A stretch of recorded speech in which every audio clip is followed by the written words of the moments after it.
gloire, ce n'est pas l'argent. Mais si tu es le frère de Jésus-Christ, quel que soit le mandat, tu restes.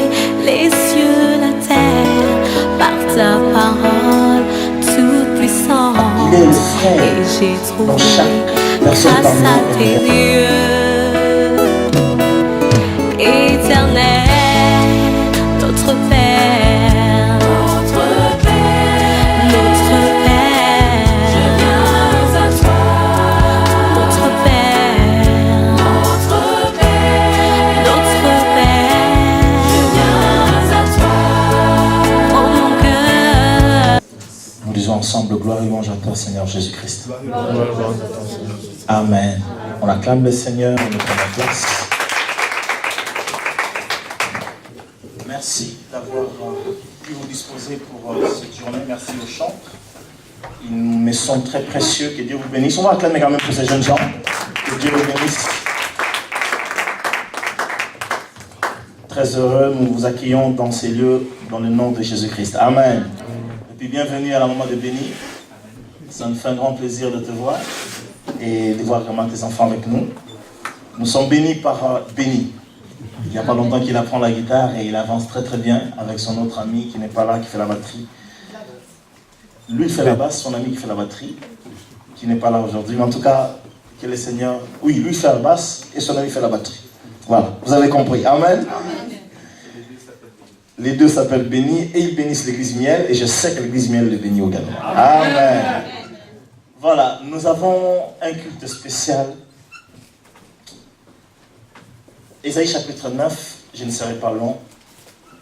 Il est important de se rappeler qu'en ce jour où la plupart des gens fêtent Noël à leur manière, nous parlons de Jésus-Christ.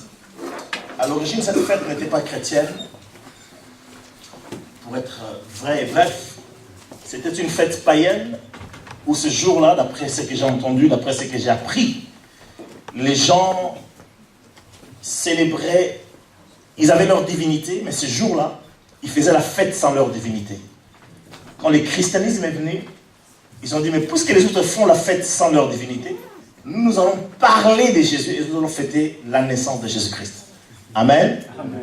C'est juste pour se mettre dans le contexte de la fête. Jésus, bien sûr, n'est pas né le 25 décembre, mais j'aime les Écritures parce que la Bible dit ceci, parce que certains sujets sont devenus sujets à controverse, sans un fondement et sans réellement apporter quelque chose de plus dans la foi de quelqu'un. La Bible dit, ça c'est l'apôtre Paul qui va dire, si tel fait la différence entre le jour, s'il est fait pour le Seigneur, gloire à Dieu. Vous me suivez? Amen. La Bible déclare, il y a des gens en Israël, à l'époque, il y a des gens qui faisaient la fête de la lune, quand il y avait la pleine lune. Les gens faisaient la fête. Mais nous, on n'en fait pas. Et Paul va dire, s'il est fait pour le Seigneur, gloire au Seigneur. Alors, nous rappelons en ce jour que Dieu avait décidé de donner son Fils et il est venu. La Bible dit, il apparaît comme un simple homme. Il est né dans une étable, mais il n'est pas le petit Jésus. Il est le grand Dieu. Amen. Alléluia. Amen. Mon épouse va lire Ésaïe chapitre 9, verset 5. 5. Merci. Un enfant nous est né, car pour nous un enfant est né, un fils nous est donné, il exercera l'autorité royale. Il sera appelé merveilleux conseiller, Dieu fort, Père à jamais et Prince de la paix. Amen. Amen. Juste au chapitre 8, le verset 23, s'il te plaît. Mais il n'y aura pas pour toujours des ténèbres sur ce pays envahi par l'angoisse. Si dans les temps passés, Dieu a couvert d'opprobre tout le pays de Zabulon et le pays de Nephtali, dans les temps à venir, il couvrira de gloire la route de la mer, au-delà du Jourdain, le district des nations païennes. Amen. Il couvrira. Dieu dit, pardon, excusez-moi, Dieu dit, mais les ténèbres ne régneront pas toujours. Les ténèbres règnent parce que, comme on l'a entendu dimanche dernier, une phrase que le pasteur qui nous a prêché dimanche, le pasteur Arthur a dit, malheur à la terre. Ça c'est dans le livre d'Apocalypse, pardon. La Bible dit, malheur à la terre et à ceux qui l'habitent, Parce que le diable est descendu vers vous, animé d'une grande colère. Et le diable amène avec lui son lot de ténèbres, son lot de peines, son lot de difficultés et tant d'autres choses. Il est le prince des ténèbres. Mais j'aime la parole de Dieu parce que Dieu va dire ceci dans le livre d'Ésaïe, les ténèbres ne régneront pas toujours sur la terre. Mais qui devra venir faire, mettre fin, j'ai cherché le mot aujourd'hui, qui viendra mettre fin aux ténèbres? Qui viendra faire cesser l'activité ténébreuse? Qui viendra faire arrêter l'œuvre que le diable a commencé ou que le diable fait? Voilà pourquoi la Bible dit, les ténèbres ne régneront pas toujours. Ce soir, si toi-même ou quelqu'un que tu connais passe par des ténèbres, j'aimerais que tu te rappelles cette parole des Écritures. Les ténèbres ne régneront pas toujours. Ah bon, j'ai pas dit là. Excusez-moi, alléluia. Amen. Mais je ne peux pas, parce que là, mon attention est là. Désolé. Que Dieu te bénisse. Merci beaucoup, c'est bon. Dieu te bénisse. Alléluia. Amen. Donc, les ténèbres ne régneront pas. Je suis en train de dire ceci, même si dans ta vie, dans ta famille, les gens que tu connais, traversent le moment des ténèbres, la Bible dit les ténèbres ne régneront pas toujours. Nous avons l'habitude de dire, quelle que soit la durée de la nuit, le jour finira par... Oui, mais les jours qui arrivent, est-ce que cette parole est vraie pour tout le monde?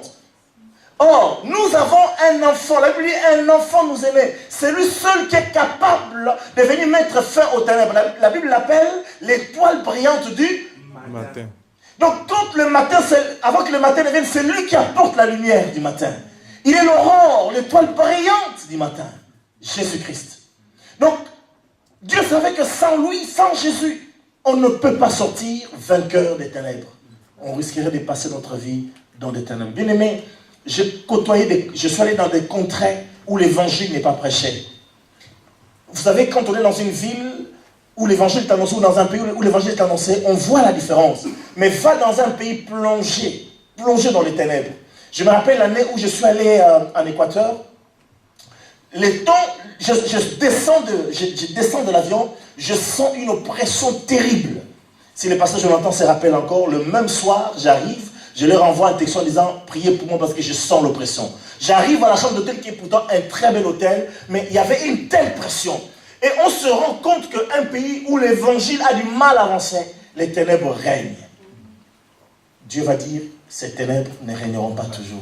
Amen. Dans ta vie, les ténèbres ne régneront pas toujours. Amen. Je sais que pendant que je parle, certains parmi nous passent par des moments très très difficiles en disant, est-ce que ce tunnel prendra-t-il un jour fin?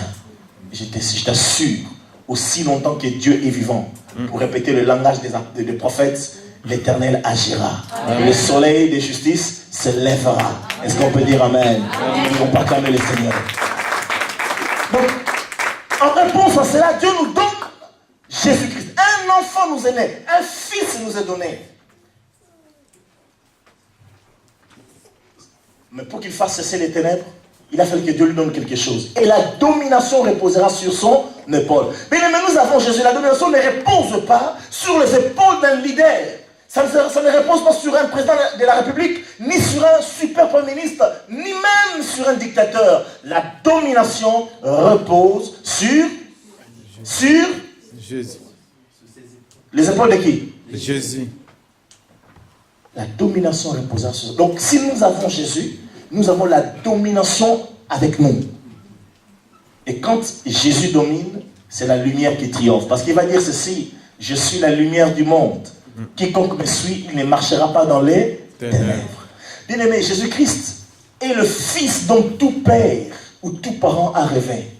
Un fils extraordinaire. Lui qui, la Bible dit, il croissait en stature et en grâce devant Dieu et devant les hommes. Est-ce qu'on peut dire Amen? Amen. Il est le frère dont chaque personne parmi nous aimerait avoir. Le grand frère dont nous rêvons. Les grands frères qui ne fera pas défaut, qui ne changera pas d'avis. Si nous prenons notre bien-aimé l'ancien trésor, on va lire pour nous Hébreux chapitre 2 verset 11.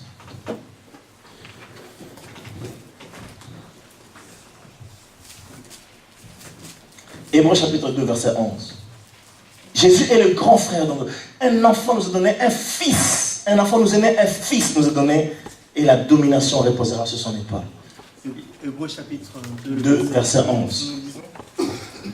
De fait, celui qui procure la sainteté et ceux qui en bénéficient ont tous une seule et même origine.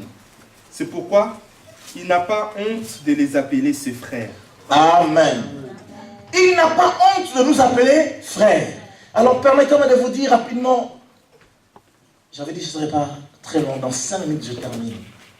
Jésus est né, il est venu sur terre pour que tu deviennes son frère, que tu deviennes sa sœur. Je ne sais pas si nous réalisons ces choses. On aimerait être le frère de Bill Gates.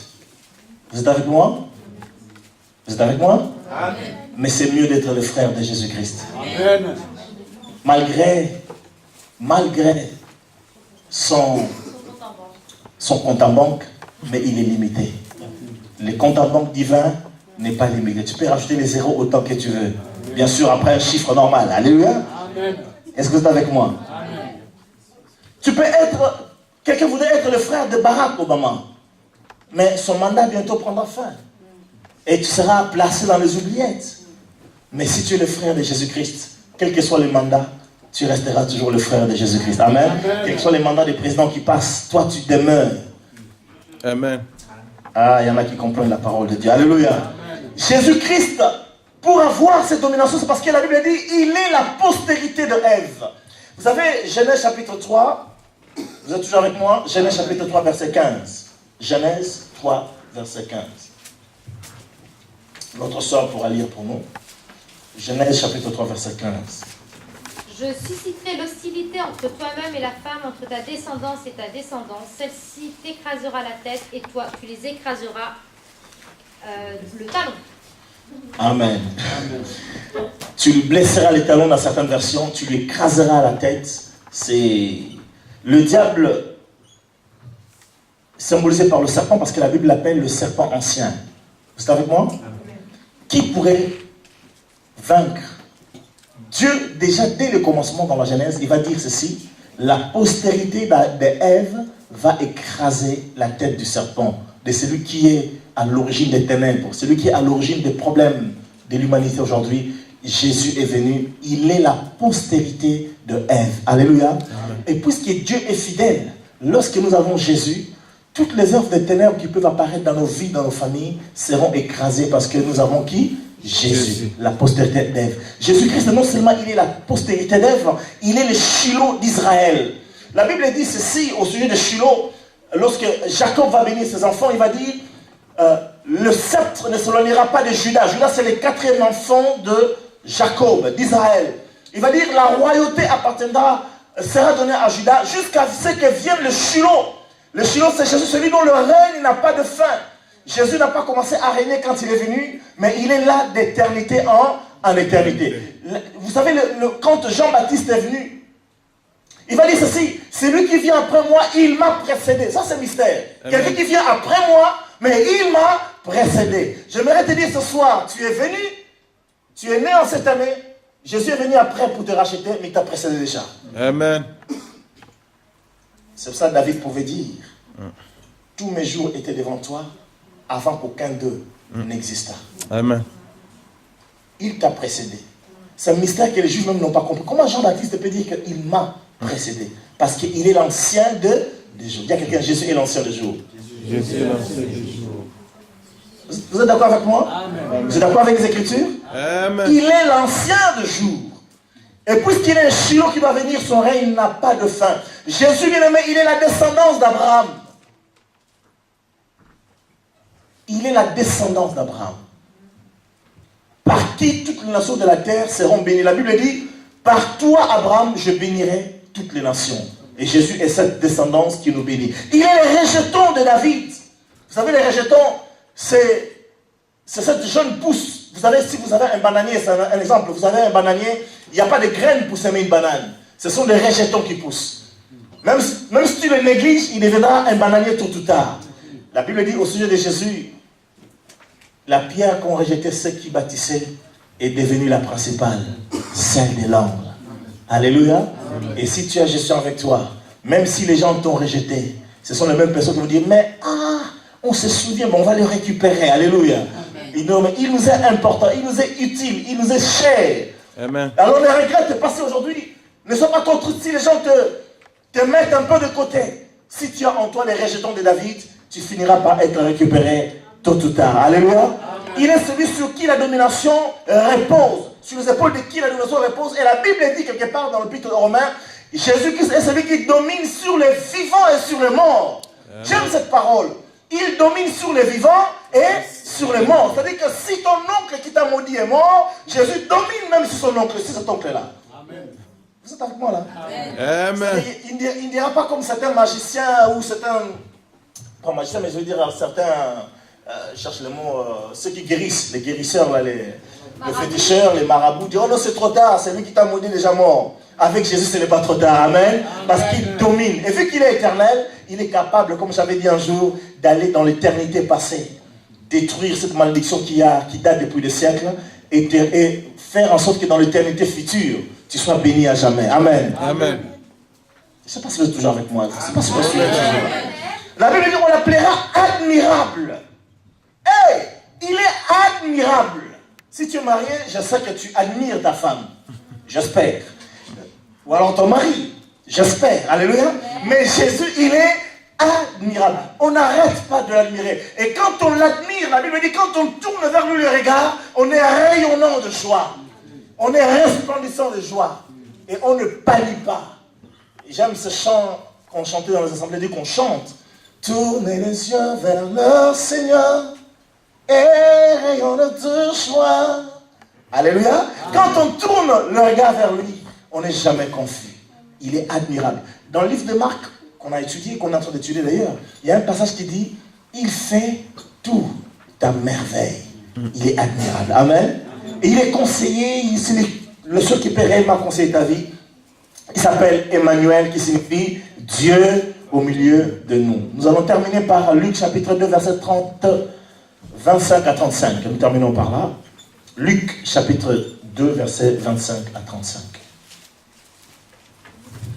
Luc chapitre 2, verset 25 à 35. Luc 2, 25 à 35. Il y avait alors à Jérusalem un homme appelé Siméon.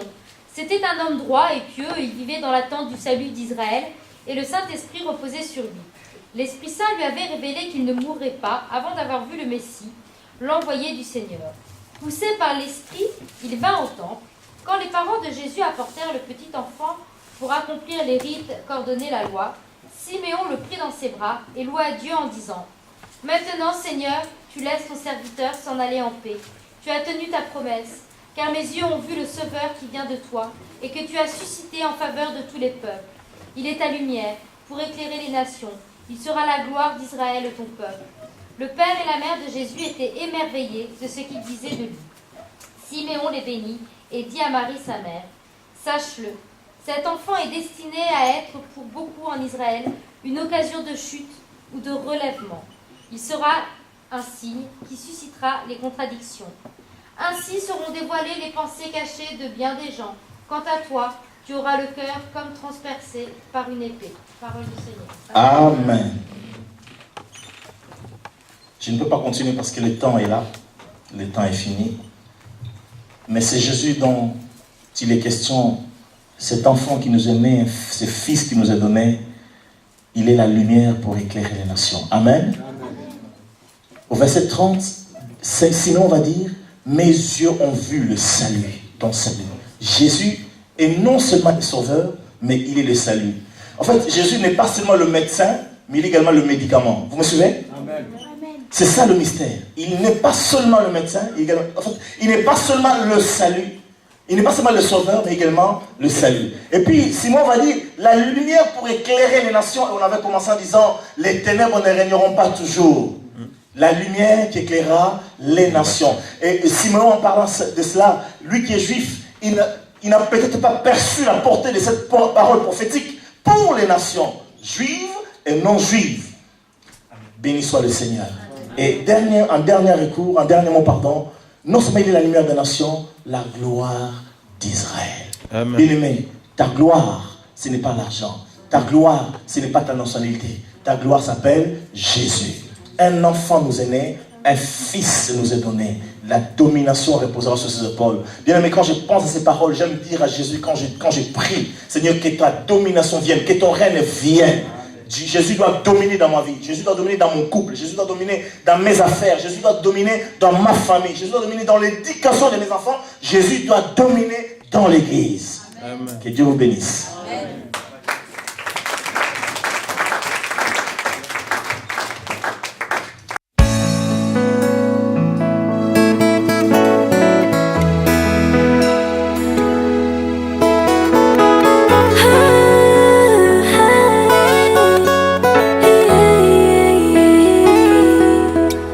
Notre Père, tu as créé les cieux, la terre, par ta parole toute puissante.